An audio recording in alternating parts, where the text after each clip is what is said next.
Ang mga panaginip ba ay may kabuluhan?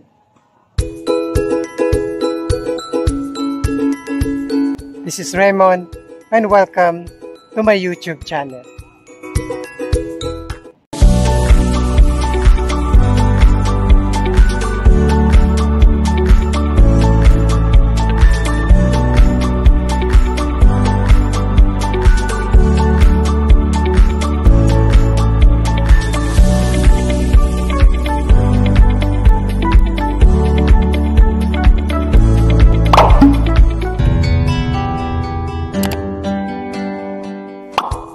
Nandito tayo ngayon sa isa sa pinakamagandang destination sa Misamis Oriental.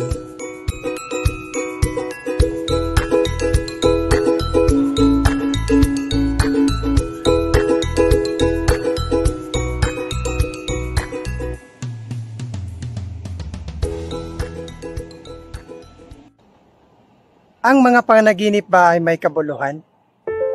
Kahit tulog o gising tayo, ang demonyo ay sisingit yan.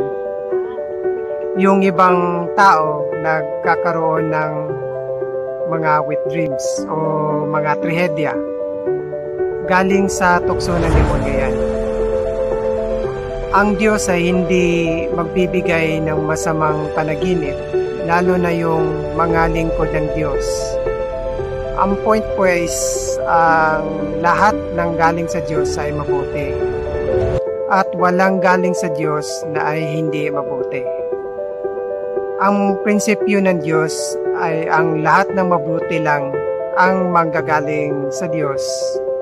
Sabi sa James 1:17.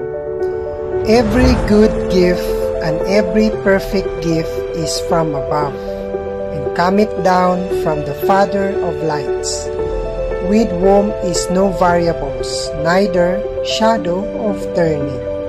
So ang prinsipyo ng Diyos ang hindi kasamaan, kundi kabutihan para sa kanyang mga anak.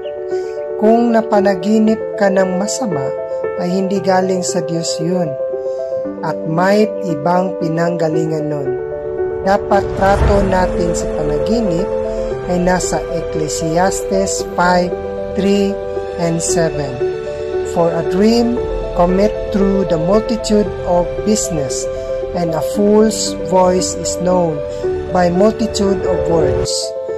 For in the multitude of dreams and many words there are also divers vanities, but fear thou God. Meron sa karamihan ang ng panaginip ay walang kabuluhan. According to the experts, ang tao nananaginip more or less every 30 minutes na ikaw ay tulog, so every 8 hours at night, marami ang ating panaginip na hindi natin matandaan. Ang iba sa dami. Example sa may kabuluhan na panaginip, yung story about Joseph, asawa ni Mary, sa panahon na nadadalang tao kay Jesus. May mapanaginipan si Joseph na nagpakita sa kanya ang Anghel Gabriel sa Matthew 7:20. But while he thought on these things, behold, the angel of the Lord appeared unto him in a dream, saying, Joseph, thou son of David, fear not to take unto thee Mary thy wife, for that which is conceived in her is of the Holy Ghost. So meaning, sa kanyang buhay, sa karamihan ng kanyang mga panaginip, ay isa lang ay may kabuluhan. Nung time na napanaginipan niya ang Anghel Gabriel. Ang point is, hindi natin o hindi lahat ng panaginip may kabuluhan. May walang kabuluhan.